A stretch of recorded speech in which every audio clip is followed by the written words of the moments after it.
കുറേ നാളുകൾക്ക് ശേഷമാണ് നമ്മുടെ ഓന്തല്ല കുട്ടിയില്ലേ ലവന്റെ ഒരു പ്രസ്താവന വന്നിട്ടുണ്ട്. ദുർഗയും ലക്ഷ്മിയും സരസ്വതിയും അംബ്യാമുറുസ് ഇതിപ്പോ ജിഫ്രി തങ്ങൾ ക്ലിയർ ചെയ്യണമെന്നാണ് ഈ വേട്ടാവളിയം വന്ന് പറഞ്ഞിരിക്കുന്നത്. സത്യം പറയാം, ഇതൊക്കെ കേട്ടിട്ട് ഈ നമ്മുടെ മിത്രങ്ങൾ ഇത് എങ്ങനെ സഹിക്കുന്നു എന്നുള്ളതാണ്. എന്തായാലും നമുക്ക് ആ ഒരു വീഡിയോ ഒന്ന് കാണാം. കണ്ടതിന് ശേഷം നമ്മുടെ അൻസാരി സൂര്യ ഉസ്താദ് കൃത്യമായിട്ട് മറുപടി കൊടുത്തു. ദുർഗയും ലക്ഷ്മിയും സരസ്വതിയൊക്കെ അംബ്യാമുറുസലിങ്ങളിൽ പെട്ടതാണ് എന്ന് പറയുമ്പോഴത്തേക്ക് പിന്നെ ഇതിന് മറുപടി കൊടുക്കാൻ പറ്റിയത് ഉസ്താദുമാർ തന്നെ. കാരണം നമ്മൾ ഇന്നേ വരെ ഒരു കിതാബിലോ അല്ലെങ്കിൽ നമ്മൾ അങ്ങനെയുള്ള എന്തെങ്കിലും ഗ്രന്ഥങ്ങളിലോ ഒന്നും പഠിച്ചിട്ട് പോലും ഇല്ല അല്ലേ. ഈ വേട്ടാവളിയൻ ഇവിടുത്തെ ഹൈന്ദവ മത വിശ്വാസികളുടെ വിശ്വാസത്തെ വ്രണപ്പെടുത്തുന്ന തരത്തിലുള്ള പ്രസ്താവനകളല്ലേ ഇറക്കുന്നത്. ഇത് വേറെ ഏതെങ്കിലും ഒരുത്തനായിരുന്നെങ്കിൽ, BJP-യിൽ പെടാത്ത വേറെ ഏതെങ്കിലും ഒരു മതപണ്ഡിതനാണ് അല്ലെങ്കിൽ ഒരു മുസ്ലിം നാമധാരിയാണ് പറയുന്നെങ്കിൽ നമ്മുടെ മിത്രങ്ങളെല്ലാം കൂടി ഇന്ന് ഇവിടെ കിടന്നുകൊണ്ട് അങ്ങോട്ട് ഉഴുതു മറിച്ചേനായിരുന്നല്ലേ. കാരണം ഇവൻ്റെയൊക്കെ തലയ്ക്കകത്ത് ചാണകമൊന്നും അല്ലെന്നേ, മറ്റെന്തോ കൂടിയ ഐറ്റമൊക്കെയാണ് തലയ്ക്കകത്തിരിക്കുന്നത്. ഇപ്പൊ ഈ വേട്ടാവളിയനെ ആരും ശ്രദ്ധിക്കുന്നില്ല എന്നുള്ളതാണ്. ഇപ്പൊ ഏറ്റവും ലേറ്റസ്റ്റ് ആയിട്ട് മറ്റൊരു വാർത്തയോടെ വന്നിട്ടുണ്ട് കേട്ടോ. BJP പുനഃസംഘടന AP അബ്ദുള്ള കുട്ടിയെ അവരങ്ങ് വെട്ടി എന്നാണ് പറയുന്നത്. ഇനി ഈ ഒരു പ്രസ്താവന നടത്തിയതിന്റെ പേരിലാണോന്നും അറിയത്തില്ല. എന്ത് തന്നെയാണെങ്കിലും BJP-യിൽ വരുന്ന ന്യൂനപക്ഷ വിഭാഗങ്ങളെ അവർ ഏത് രീതിയിലാണ് ട്രീറ്റ്മെന്റ് ചെയ്യുന്നത് അല്ലെങ്കിൽ ഏത് രീതിയിലാണ് പരിഗണിക്കുന്നത് എന്നുള്ളത് നമുക്ക് വളരെ വ്യക്തമായിട്ട് അറിയാം. ഇലക്ഷൻ എടുക്കുന്ന സമയത്തൊക്കെ ഇവർ നല്ല രീതിയിലൊക്കെ ബൂസ്റ്റ് ചെയ്തൊക്കെ അങ്ങോട്ട് കൊണ്ട് തള്ളി അങ്ങോട്ട് മുകളിലൊക്കെ കയറ്റി വെക്കും. എന്തെങ്കിലും സ്ഥാനമാനങ്ങളൊക്കെ കൊടുത്തിട്ട് നിർത്തും. എന്തിനാണ്? വോട്ട് പിടിക്കാൻ വേണ്ടിയേ. ഈ അബ്ദുള്ള കുട്ടി പറഞ്ഞിരിക്കുന്ന വിവരക്കേടൊക്കെ ഓർത്തു കഴിഞ്ഞാൽ സത്യം പറയാമല്ലോ, പെറ്റ തള്ള പോലും സഹിക്കത്തില്ല. അമ്മാതിരി സാധനമൊക്കെയാണ് ലവൻ ഇറക്കി വിട്ടുകൊണ്ടിരിക്കുന്നത്. എന്താണെങ്കിലും സരസ്വതിയും ലക്ഷ്മിയൊക്കെ അംബ്യാമുറുസലീങ്ങളാണ് എന്ന് പറഞ്ഞിട്ടുള്ള ഈ ഒരു പ്രസ്താവന കേട്ടപ്പോഴത്തേക്ക് ഇവിടെ പല ആളുകൾക്കും കുരുപൊട്ടി ഒലിക്കുന്നുണ്ട്. ഞാൻ ഇന്ന് രാവിലെ ഒരു പോസ്റ്റ് ഞാൻ ഇട്ടിട്ട് ആ പോസ്റ്റിന്റെ താഴെ വന്നിട്ട് പാവം മിത്രങ്ങൾ കിടന്ന് കരയുന്ന കാണുമ്പോഴത്തേക്ക് സത്യം എനിക്ക് തന്നെ സങ്കടം തോന്നുന്നുണ്ട് കേട്ടോ. കാരണം ഇവനൊക്കെ തോളത്തേറ്റിക്കൊണ്ട് നടന്നതല്ലേ. മറ്റൊരു വെട്ടാവളിയനുണ്ടല്ലോ, ഏതാ മറ്റേ പൂഞ്ഞാർ കോമരം. ലവൻ പറഞ്ഞ എന്താണ്? BJP-യിൽ വൻ അഴിമതി, 4.5 കോടി രൂപയാണ് പൂഞ്ഞാറിൽ ഇലക്ഷന് വേണ്ടി തട്ടിപ്പ് നടത്തിയെന്നാണ് പറയുന്നത്. കേരളം ഒട്ടാകെ BJP കോടിക്കണക്കിന് രൂപയുടെ തട്ടിപ്പാണ് നടത്തിയിരുന്നത്. ഈ പാർട്ടിയിലേക്ക് ഇപ്പോൾ ആൾക്കാർ വരുന്നതെന്ന് പറഞ്ഞു കഴിഞ്ഞാൽ പൈസ കിട്ടുമെന്ന് ഉള്ളത് കൊണ്ടാണ് എല്ലാവരും വരുന്നത്. ഇപ്പോൾ അഖിൽ മാരാർ കോട്ടാത്തല, അതുപോലെ ഒരുപാട് സെലിബ്രിറ്റികൾ ഈ കഴിഞ്ഞ തെരഞ്ഞെടുപ്പിലൊക്കെ വന്ന് മത്സരിച്ചു.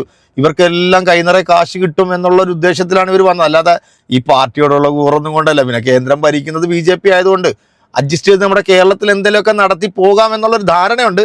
എന്നാലും നമുക്ക് ലവയാൾ പറയുന്നതെന്ന് കേട്ടിട്ട് നമ്മുടെ ഉസ്താദ് കൊടുക്കുന്ന മറുപടി ഒന്ന് കേൾക്കാം. ഞാൻ ഉറപ്പിച്ചു പറയുന്നു, ഇന്നല്ലെങ്കിൽ നാളെ ദുർഗയും ലക്ഷ്മിയും സരസ്വതിയും അംബ്യാമുറുസലീങ്ങളിൽ പെട്ട ആളാണ് എന്ന് തിരുത്തി പറയുന്ന ഒരു സമുദായത്തെ ഞാൻ ശുഭപ്രതീക്ഷയോടുകൂടി കാത്തിരിക്കുകയാണ്. അതുകൊണ്ട് സരസ്വതിയും ലക്ഷ്മിയും ഒക്കെ അംബ്യാമുറുസലീങ്ങളിൽ പെട്ടതാണെന്ന് തിരുത്തി പറയുന്ന ഒരു സമൂഹം ഞാൻ കാത്തിരിക്കുകയാണ്. ഏത് സമൂഹത്തെ കുറിച്ചാണ് പറഞ്ഞത്?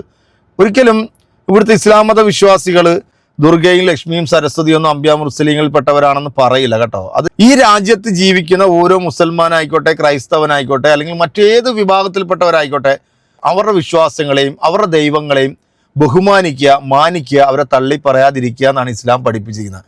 ഈ വേട്ടാവളിയം എന്ന് പറഞ്ഞിട്ടുള്ള ഈ ഒരു വിവരക്കേടിന് ഇനി നമ്മുടെ അൻസാരി സൂര്യോസ്ത കൊടുക്കുന്ന മറുപടിയും കൂടെ ഒന്ന് കേട്ടോ. പ്രസംഗിക്കാൻ സാധിക്കില്ല. ഞാൻ ഉറപ്പിച്ചു പറയുന്നു, ഇന്നല്ലെങ്കിൽ നാളെ ദുർഗയും ലക്ഷ്മിയും സരസ്വതിയും അംബ്യാമുറുസലീങ്ങളിൽ പെട്ട ആളാണ് എന്ന് തിരുത്തി പറയുന്ന ഒരു സമുദായത്തെ ഞാൻ ശുഭപ്രതീക്ഷയോടുകൂടി കാത്തിരിക്കുകയാണ്. അതുകൊണ്ട് അപ്പം സരസ്വതി ദേവിയും മഹാലക്ഷ്മി ദേവിയും ദുർഗാദേവിയും ഒക്കെ അംബ്യാമുറുസലീങ്ങളിൽ പെട്ട ആളുകളായിരുന്നല്ലേ. നമ്മൾ ഇതുവരെ ഈ ഇൽമ നമുക്ക് കിട്ടിയിട്ടില്ല. എവിടെല്ലാം ഓതാൻ പോയി. ഈ അപൂർവ ഇനം ഇൽമ്. എന്നാലും വയറ് നിറച്ച ബുദ്ധിയാണ് എനിക്ക്, ഒടുക്കത്തെ ഇൽമ്. അപ്പൊ ദുർഗാ നബിയും മഹാലക്ഷ്മി നബിയും സരസ്വതി നബിയും നമ്മുടെ നാട്ടിലുള്ള പാവപ്പെട്ട ഹിന്ദുക്കൾ കേൾക്കണ്ട. അവരാ മൊത്തം നമ്മളിഞ്ഞ് ഒത്തുപൂറ്റുകയാണ്. അല്ല എന്റെ കാലങ്ങളായിട്ട് എന്റെ മനസ്സിലുള്ള സംശയമാണ്. നമ്മളൊക്കെ ഒന്നാണല്ലോ. ദുർഗാ നബിയും മഹാലക്ഷ്മി നബിയും അതുപോലെ തന്നെ സരസ്വതി നബിയൊക്കെ ആണല്ലോ. എന്നിട്ട് എന്തുകൊണ്ടാണ് നിങ്ങൾ ഈ മഹത്തായ ഹിന്ദുമതം നിങ്ങൾ സ്വീകരിക്കാത്തത്? അവിടെ ഇതൊക്കെ നമ്മുടെ നബിമാരല്ലേ, നമ്മുടെ നബിയാക്കളല്ലേ. ഇജ്ജെന്താ സ്വീകരിക്കാത്തത്? സ്വീകരിച്ച പിന്നെ ത്രില്ലുണ്ടാവില്ല. അണ്ടുള്ള കുട്ടി എന്ന പേര് മാറ്റിയ പിന്നെ ത്രില്ലുണ്ടാവില്ല, വില ഉണ്ടാവില്ല അല്ലേ. ഈ ആശയത്തിൽ നിന്നെങ്കിലാണ് പ്രസക്തി ഉണ്ടാകുക. രോമസിംഹൻ ചാടിക്കേറി ആശയത്തിന്റെ ഭാഗമായി. ഇപ്പൊ വല്ല വിലയുണ്ടാ? എവിടെങ്കിലും അറിയാനുണ്ടാ? ഇടക്കൊക്കെ ഒരു പോസ്റ്റ് ഇട്ട് എന്ന് ഞാൻ ജീവിച്ചിരിപ്പുണ്ടെന്ന് അറിയിക്കും അല്ലേ? അങ്ങനല്ലേ? ഇത്രയും മഹത്തായ ഒരു ആശയത്തെ ഈ പുൽക്കാത്ത എന്തുകൊണ്ടാണ്?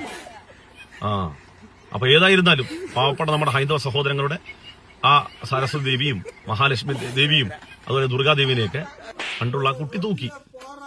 നടക്കട്ടെ സുമേഷേ, രാത്രിയല്ലേ, ഒന്ന് കറക്കി കൊറ. പക്ഷേ കറക്ക് നന്നായിട്ട് കറക്ക്, നല്ല സ്പീഡിന് പോളൂ. ഫസ്റ്റ് സെക്കൻഡിൽ കറക്കടാ. ഈ വിവരക്കേട് ഒരു അലങ്കാരമാക്കി കൊണ്ടു നടക്കുന്ന ഈ വേട്ടാവളിയനെയൊക്കെ നമ്മൾ എന്താ പറയണ്ടല്ലേ? ഈ രാജ്യത്തെ ഹൈന്ദവ മത വിശ്വാസികളുടെ ദേവി ദേവന്മാരെയൊക്കെ കുറിച്ചിട്ട് ഇങ്ങനത്തെ അപഹാസ്യമൊക്കെ പറയുന്ന ഇവനെപ്പോലുള്ള പൊട്ടന്മാരെ താങ്ങിക്കൊണ്ട് നടക്കുന്ന സംഖ്യകളെ ഉണ്ടല്ലോ, സത്യത്തിൽ പുച്ഛം തോന്നുവാണ് കേട്ടോ. ഇവര് നാഴികയ്ക്ക് 40 വട്ടം പറയാറുണ്ട് ഞങ്ങൾ ഹൈന്ദവ മത വിശ്വാസങ്ങളെയും അതിൻ്റെ മൂല്യങ്ങളെയും ഉയർത്തിപ്പിടിക്കുകയാണ്, ഞങ്ങളിവിടെ ജാതി മതം അങ്ങനെയുള്ളൊരു സംഭവമൊന്നും ഇല്ല എന്നൊക്കെ പറയുമ്പോൾ പോലും ഇവനെപ്പോലുള്ള ചില പൊട്ടന്മാർ, ഇവനെപ്പോലുള്ള ചില വിവരം കെട്ട വിവരദോഷികൾ ഈ പ്രസ്ഥാനത്തിനകത്ത് ഇരുന്നുകൊണ്ട് ഇതുപോലത്തെ ഗുണവതാരം പറയും. ഇതൊക്കെ കേട്ടിട്ട് മിണ്ടാതെ ആണും പെണ്ണും കെട്ട ഷണ്ടന്മാരെ പോലെ ഇരിക്കുകയാണ് നമ്മുടെ മിത്രങ്ങൾ. ഇത് വേറെ ആരെങ്കിലുമാണ് പറഞ്ഞിരുന്നെങ്കിലാ, പൻസാരി സുഹരിയോ അല്ലെങ്കിൽ അതുപോലെ ഏതെങ്കിലും തലപ്പാക്കെട്ട് കെട്ടിയിട്ടുള്ള ഏതെങ്കിലും ഒരു ഉസ്താദോ അല്ലെങ്കിൽ ഏതെങ്കിലും മുസ്ലിം നാമധാരികളോ ക്രൈസ്തവ നാമധാരികളോ പറയുകയാണ് ഈ പറയുന്നവരൊക്കെ ഞങ്ങളുടെ നബിമാരാണ്, അല്ലെങ്കിൽ ഞങ്ങളുടെ അമ്പിയാ മുർസലിങ്ങളാണ്, അല്ലെങ്കിൽ നമ്മുടെ പ്രവാചകരിൽപ്പെട്ടവരാണ് എന്ന് ഒന്ന് പറഞ്ഞു നോക്കിയേ, എന്തായിരിക്കും നമ്മുടെ നാടിൻ്റെ ഒരു അവസ്ഥ? എന്താണെങ്കിലും ഇത് പറഞ്ഞത് കൊണ്ടാണോ എന്നറിയില്ല, പുതിയ കമ്മിറ്റിയിൽ നിന്ന് ഈ വേട്ടാവളിയനെ കട്ട് ചെയ്തെന്നാണ് കേൾക്കുന്നത്. ഇതുപോലെ കുറേ മരവാഴകൾ ഇപ്പൊ കേരളത്തിൽ BJPയുടെ ഈ തെരഞ്ഞെടുപ്പുമായി ബന്ധപ്പെട്ട് നടക്കുന്ന ഈ ഫണ്ട് തട്ടിപ്പ് മറക്കാൻ വേണ്ടിയാണ് ഇപ്പൊ യുവമോർച്ചയുടെ കുറെ എന്താ പറയുക വേട്ടാവളിയന്മാരെയും നിലത്തിലേക്ക് ഇറക്കിക്കൊണ്ട് വലിയ പ്രക്ഷോഭവും സമരമൊക്കെ നടത്തിക്കൊണ്ടിരിക്കുക. ഇപ്പൊ VD സതീശന്റെ കോലം കത്തിക്കുന്നു, UDFന്റെ നേതാക്കന്മാരുടെ കോലം കത്തിക്കുന്നു. എന്താണ് ഓഗസ്റ്റ് 15 സ്വാതന്ത്ര്യ ദിനവുമായി ബന്ധപ്പെട്ട് വന്ദേ മാതരം ഫുള്ളായിട്ട് ആലപിക്കാത്ത ഇവരെല്ലാം ജിഹാദി കൂട്ടങ്ങളാണ്, മുസ്ലിം ലീഗിന്റെ വാലാട്ടികളാണ് കോൺഗ്രസ് എന്നൊക്കെയാണ് പറയുന്നത്. കോൺഗ്രസ് അല്ലെങ്കിൽ മുസ്ലിം ലീഗ് എന്നൊക്കെ പറയുന്നത് അത് UDFന്റെ ഒരു ഭാഗമാണ്. UDF എന്ന് പറയുന്നത് ഈ ഘടകകക്ഷികളെല്ലാം കൂടെ ചേർന്ന, അപ്പോൾ ഒരു തീരുമാനം എടുക്കുമ്പോൾ അവരെല്ലാവരും ഒറ്റക്കെട്ടായിട്ട് നിൽക്കും അല്ലേ? നിങ്ങൾ ആദ്യം ചെയ്യേണ്ടത് ദൈവനെപ്പോലുള്ള വിവരം കെട്ട കുറേ വിവരദോഷികൾ നിങ്ങളുടെ പ്രസ്ഥാനത്തിനകത്ത് പാർട്ടിക്കകത്തുണ്ട്. ഒരുത്തൻ പൂഞ്ഞാറി കിടന്ന് കുരയ്ക്കുന്നു, ഒരുത്തൻ ദൈവം എവിടെ കിടന്ന് കുരയ്ക്കുന്നു. അപ്പോൾ ഇവരെയൊക്കെ ആദ്യം ഒന്ന് നേരെ നിർത്തുകയോ അല്ലെങ്കിൽ ഇതുപോലുള്ള വാണങ്ങളെയൊക്കെ ഈ പ്രസ്ഥാനത്തിൽ അങ്ങോട്ട് പറഞ്ഞു വിടുകയോ ചെയ്യട്ടെ. ഇല്ലെങ്കിൽ ഉണ്ടല്ലോ ഇതൊക്കെ നിങ്ങൾക്ക് തന്നെ തലവേദനയാണ്, നിങ്ങൾ തന്നെ ചുമക്കേണ്ടി വരും. അപ്പോൾ എന്തായാലും നമ്മുടെ ഓന്ത അബ്ദുള്ള കുട്ടി പറഞ്ഞിട്ടുള്ള ഈ ഒരു കമന്റിന് നിങ്ങളുടെ കമന്റ് കൊടുക്കുമല്ലോ അല്ലേ? നമുക്ക് അടുത്തൊരു വീഡിയോയിൽ വീണ്ടും കാണാം. കുറേ നാളായി കേട്ടോ, വയറ് നിറച്ചു കൊടുക്കണം. കാണാം.